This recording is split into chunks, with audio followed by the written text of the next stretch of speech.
ওই যে ডানার বায়ে কান আছে ওইটা ধরে টান দিব যার দরকার। সামনা থেকে মোকাবেলা করার সাহস নাই, পিছন থেকে এখন আমার পিছনে লেগেছে। হ্যাঁ, পিছনের লোকেরা ইনশাল্লাহ পিছনে পড়ে থাকবে, সামনে যেতে পারবে না ইনশাল্লাহ। বগলের তলে ঋণ খেলাপি, আর আপনি দিবেন বাংলাদেশ দুর্নীতিমুক্ত করে। হাস্যস্কর। বিভিন্ন ধরনের অনেক কিছু রটায় গঠায়, কারা করে এগুলা? যখন দেখে চতুর্দিকে অন্ধকার, তখন দিনকেও রাত মনে করে, দিশাহারা হয়ে যায়, কি করবে কি বলবে হিসাব খুঁজে পায় না। কিন্তু মনে রাখবেন, এ দিয়ে জনগণের ভালোবাসার জোয়ার ঠেকানো যাবে না। জনগণের দেহের উপর চাবুক মারতে পারবেন, মনের উপরে চাবুক মারতে পারবেন না। গত কয়েকদিন ধরে বাংলাদেশে অনেকগুলা ঘটনা ঘটেছে মা বোনদেরকে অপমান করার, তার প্রতিবাদ আমি করি, এখন আমার পিছনে লেগেছে, ডাকাতের মতো ছুরের মতো লেগেছে। সামনা থেকে মোকাবেলা করার সাহস নাই, পিছন থেকে এখন আমার পিছনে লেগেছে।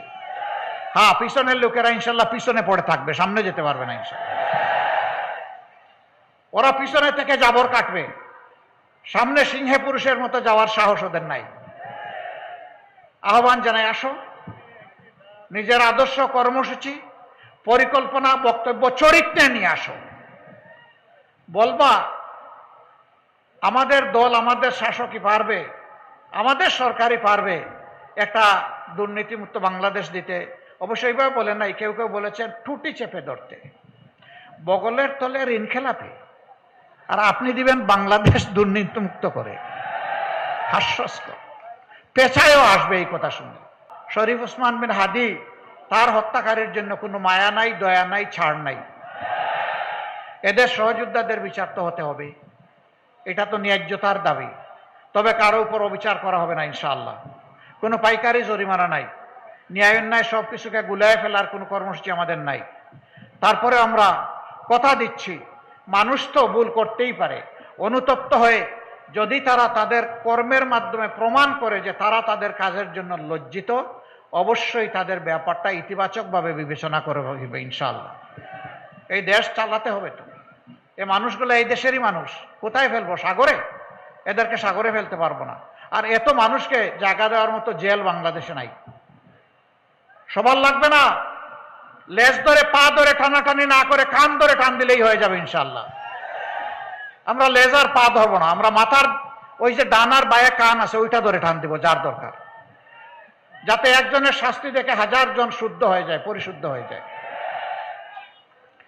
এই কক্সবাজার, এটা এখন পর্যন্ত কেন হংকং হতে পারলো না? কেন এটা সাংহাই হতে পারলো না? কেন এটা সিঙ্গাপুর হতে পারলো না? পারলো না অসৎ দুর্নীতিবাজ লুটেরা ব্যাংক ডাকাতদের কারণে পারে নাই। ওরা জনগণ নিয়ে চিন্তা করে না। দারুণ দরদ ওদের, নিজেই পড়ে আছে বাংলাদেশে, আর সব 14 গোষ্ঠী পাঠায় দিছে বিদেশে। এরাই আমাদের দেশকে লুটে পুটে শেষ করে দিয়েছে। কক্সবাজার এটা অপার সম্ভাবনার একটা পর্যটন এরিয়া, কিন্তু না, সেভাবে বিকশিত করা যায়নি। এখানে অনেক অনিরাপত্তা আছে, সোশ্যাল ক্রাইম আছে।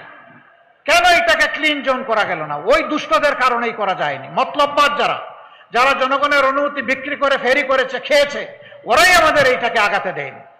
সব জায়গায় শিক্ষাই হচ্ছে জাতির মেরুদণ্ড। এই জায়গার মানুষের প্রাণের দাবি এখানে একটা পাবলিক বিশ্ববিদ্যালয়। আমরা আপনাদেরকে না, আপনারা বোধহয় চান না, তো আওয়াজ যে খুব হালকা দেখলাম। আপনারা চান? আচ্ছা, যদি চান দোয়া করেন। শুধু বিশ্ববিদ্যালয় মানে দোকান খোলা না, সার্টিফিকেট তৈরির ফ্যাক্টরি না। আমরা সেই শিক্ষা ব্যবস্থা গড়ে তুলতে চাই, যেই শিক্ষা মানুষকে মানুষ বানাবে, আবার একই সাথে দেশ গড়ার কারিগর বানাবে। আমরা কোনো একাডেমিক জাস্ট থিওরিটিক্যাল এডুকেশনে বিশ্বাসী নই। আমরা মোরাল এবং প্রফেশনাল এডুকেশন আমাদের সন্তানদের হাতে তুলে দেবো ইনশাআল্লাহ। কোনো গরিবের সন্তান ওই শিক্ষা থেকে বাদ পড়বে না, ওই শিশুর দায়িত্ব সরকারের। কারণ আমরা রাজার ছেলে রাজা হোক, এই রাজনীতির আমরা বিরোধী। যার যোগ্যতা আছে সেই এই দেশের সেবক হোক, ওইটাই আমরা দেখতে চাই। আমরা আল্লাহর কাছে দোয়া করি, আমার একজন রিক্সা চালক শ্রমিক ভাইয়ের মেধাবী সন্তান আগামীতে বিকশিত হয়ে সে যেন বাংলাদেশের প্রধানমন্ত্রী হতে পারে। আমরা ওই দেশটা করতে চাই। ওই দেশটা আমরা দেখতে চাই যেই দেশে ইনসাফ কায়েম হওয়ার মানে হচ্ছে একজন সাধারণ মানুষ অপরাধ করলে তার যে শাস্তি হবে, দেশের প্রেসিডেন্ট প্রধানমন্ত্রী যদি একই অপরাধ করেন তাদেরকে আইন ছাড় দিয়ে কথা বলবে না। আমরা সেই বাংলাদেশটা করতে চাচ্ছি।